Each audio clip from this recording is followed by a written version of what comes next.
The Warriors managed to hold off the Rockets even after KD went down in the third quarter of Game 5. And tonight, the Rockets are in that position. You heard me before. Win or stay home. They got to force a Game 7, knowing, though, that KD won't be back in this series. So, Pat, you are literally the best person to ask this question because you guys faced the Warriors in the last round. You played them better than anyone has in so long. What is the key tonight for Houston to play the Warriors without KD? I think it's going to be a tough task.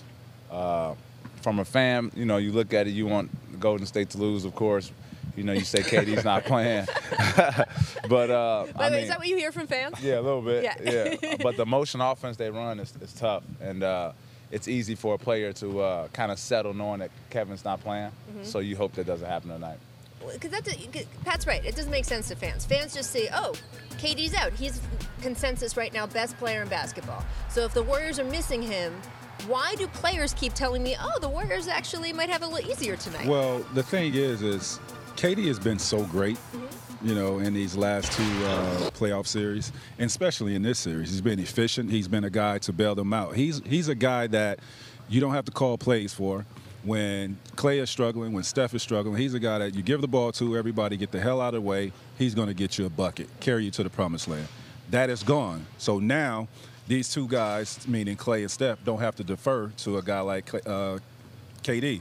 They go back to their original offense. These guys been here before, right? They won a championship without KD. Their offense is flowing when those guys are out there. They know how to run it. They know how to set screens and cut, get easy baskets. Fans are really going to see how great Steph is. He's going to go back to being that two-time MVP that he was. Right. And Klay is going to obviously enhance his role, and I think they'll be fine. Well, I mean, look, the bench is a lot thinner than it was in 2016. Draymond Green's had a great playoffs and certainly a great series. Yeah. He had a whole 2016 that was all the way through was a little better than he had in the regular season, but if he can be the player he was in 2016. The one thing that interested me talking to guys is that they say that, look, the bottom line is KD, when it all comes down to it, and you experience this, if he needs to, he can just do this with the ball, right? So that if you're draped all over him, if you're bothering him the way you were in that first-round series, eventually he can just put his hand up and hold the ball. But, Tracy, as you point out, that holds up their whole offense. Yes. It makes it stagnant. I mean, that's just what it is because he's so great one-on-one. I mean, he's one of the best scorers in our game. I think he is the best scorer in our game. He has that ability. Those other two guys don't have that ability to do that.